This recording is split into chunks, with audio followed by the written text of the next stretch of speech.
start now. Okay, so what I want to do now is I haven't been given a talk here in a few weeks. Sorry, but and what I'll do is I'll take off from where I left with my last little talk and give you a sample of what I'll do later at some length in the courses.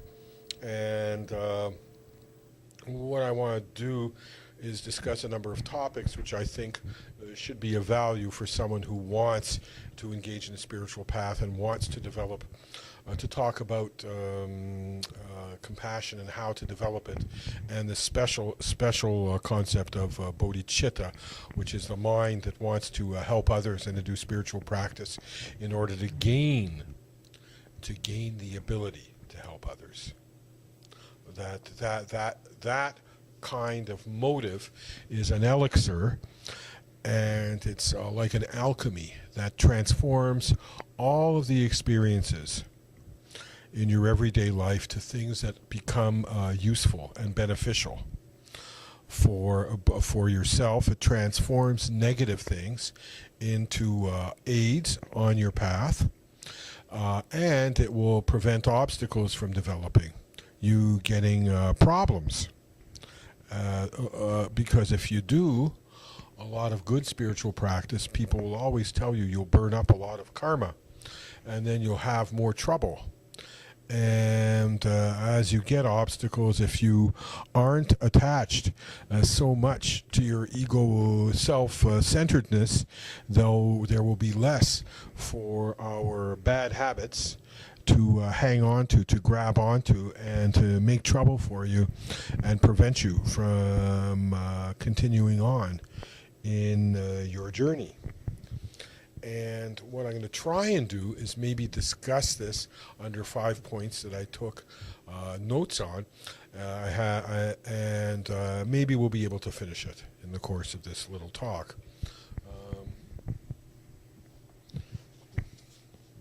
Now, what these 5 points are is what you do is you equalize yourself with others, or you develop more equanimity between yourself and others.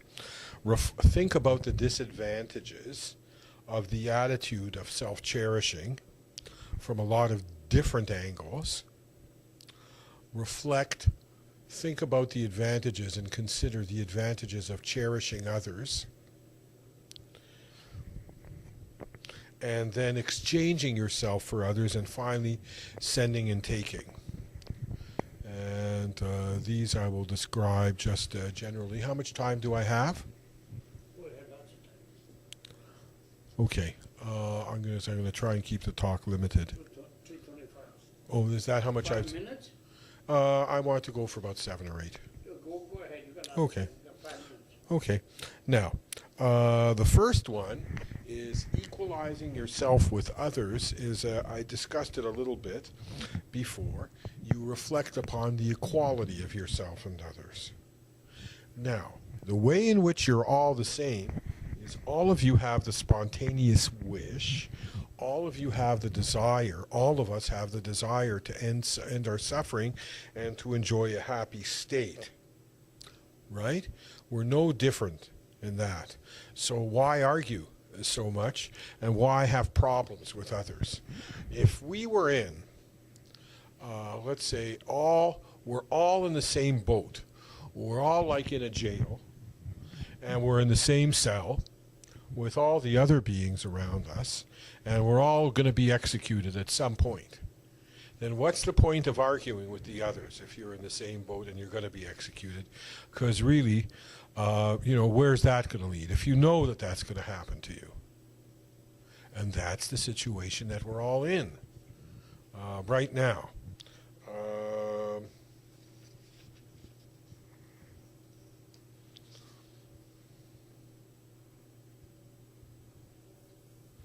Now, so everyone has an innate desire to have happiness, but they can't, they don't know how to get it. We all have the same problem. They all have suffering and they want to avoid it. So another example that I've heard is if there's 10 patients who have a serious illness, then there's no justification for a doctor to discriminate. when treating them. So there's none for you to be biased in terms of wanting to help some beings as opposed to others, because they all have the same equal sickness. So they're all the same in that sense. Now, if you think that there's some people who've been your friends in the past and others, your enemies, and that therefore you should, favor the ones who are your friends, that's not true, because your enemies can become your friends and friends can become enemies. They're not inherently enemies or friends, and we can go into that later in depth. Okay, now, the next point, I look at my notes here, is, now there is an interesting quote from one book. It says, Buddhas see delusion as the enemy, not the childish ones who possess it. So that delusions that people have that make them do silly things and become your enemy or be rude to you is not inherent in those people. It's like you've got a dirty sheet. It doesn't change. You can wash it out and get rid of it. That's not what they are. And there's other people who they're kind to. They're not always bad. So it's the delusions that are the problem, not themselves, because the delusions don't make them. Now, the next point is reflecting on the disadvantages of the self-cherishing attitude. And some people could say, what am I at, 7 minutes? Yeah.